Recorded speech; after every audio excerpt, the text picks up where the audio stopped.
Welcome to section 1.7 part 3. I'm Gregory Carlson and we want to solve x squared minus 4x minus 12 is less than 0. So this is kind of a tricky problem. I want to first start by explaining an idea to you of why and how we're going to solve this. So when you have a quadratic like this x squared term, we're going to learn later in the class that it looks like this.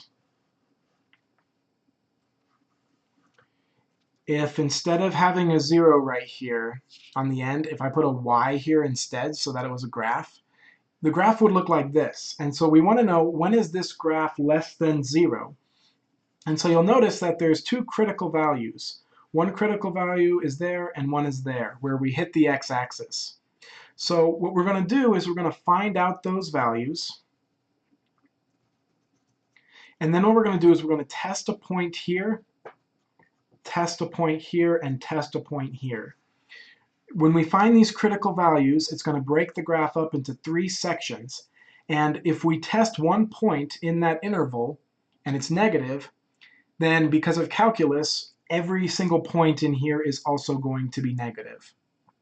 If we test a point over here and it's positive, then every single point on this side of the interval is going to be positive. And again, that's thanks to calculus, and we'll look at that a little bit more in class. Another thing that could happen is maybe it's opening upside down, like this. So again, here's our two critical points. We're going to find those points. That'll cut the graph into 3 sections. We're going to test a point here, test a point here, test a point here. And thanks to calculus, if this point is negative, then everything in this interval is negative. If a point in here is positive, then everything in here is positive. And over here, if a point is negative, then every other point in this window is negative. So here we go. Let's do it. It's not as hard as it sounds. So we have x squared minus 4x minus 12 is less than 0. Let's factor it. That's going to be x minus 6, x plus 2. So our critical values are 6 and negative 2. So we want to test a point. So in other words, this is negative 6 and this is 2. And we want to test a point on all 3 windows. So the first we need to pick something less than negative 2. So let's just pick negative 10. Let's pick a point between these two. So let's pick the point 0. And let's pick a point bigger than 6. Let's just do 7. So if you're really smart, you already know what the answer to this is, because you should know what the shape of this graph looks like. Do you see how it's x squared is positive? That means the graph is going to look like this, because that x squared is positive. But let's go ahead and test just in case. Let's plug in negative 10 and see if it works. Negative 10 squared is 100. Minus 4 times negative 10, that'll be plus 40, so we have 140 minus 12. So again, just what I did there is I just plugged in negative 10 into these values. So negative 10 would be a positive 100 plus 40 minus 12. Is that bigger than 0? No way. So that means there's no answers in this interval. How about 0? If I plug in 0, I get 0 minus 0 minus 12.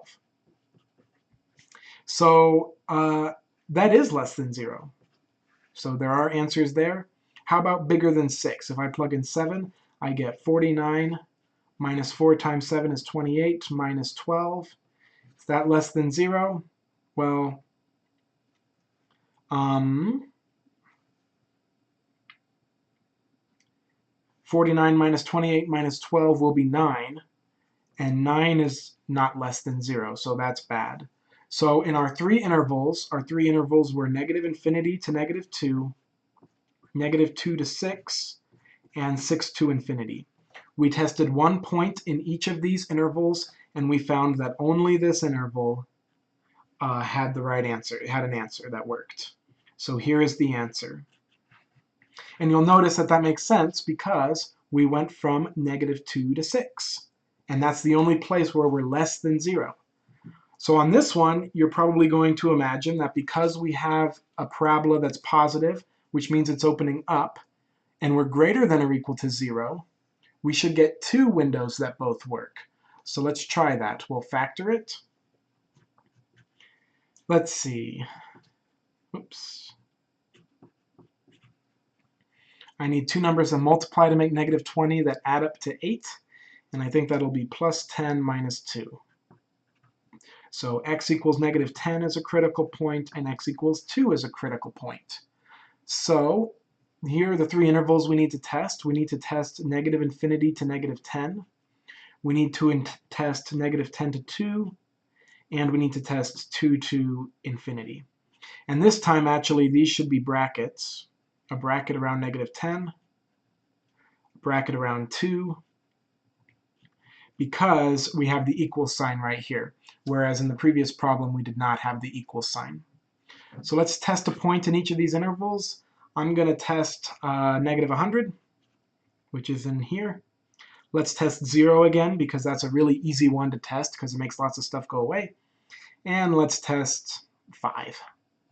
You can test pretty much whatever point you want, as long as they're in each interval.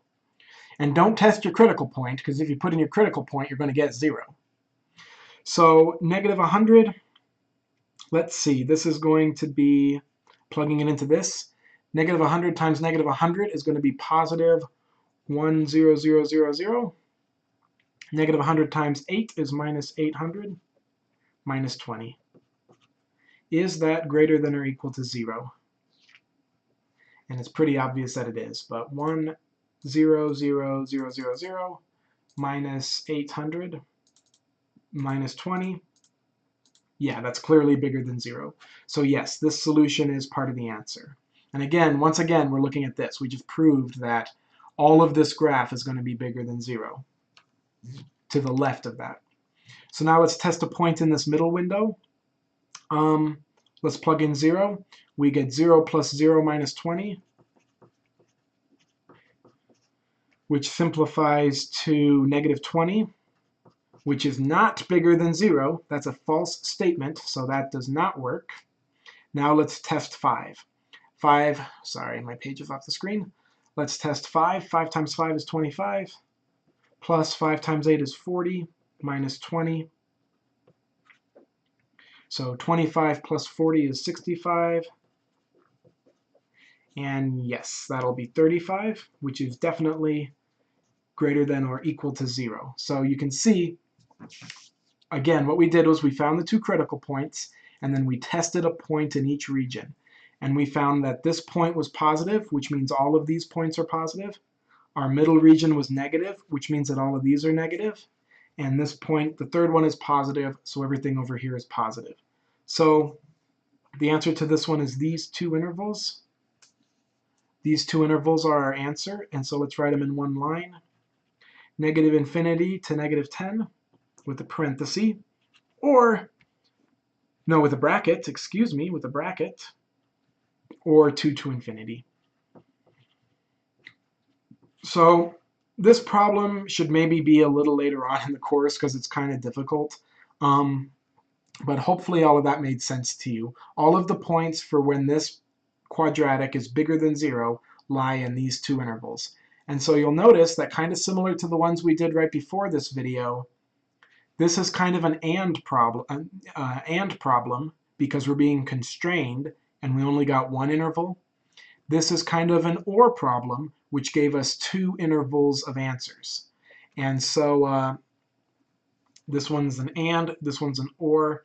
And I didn't prove that just testing one point will make it good for everything. That'll be proven in calculus, but at least we're getting ready for calculus with this. So in the next section, part 4, we will do these two cubic ones, and I will see you there.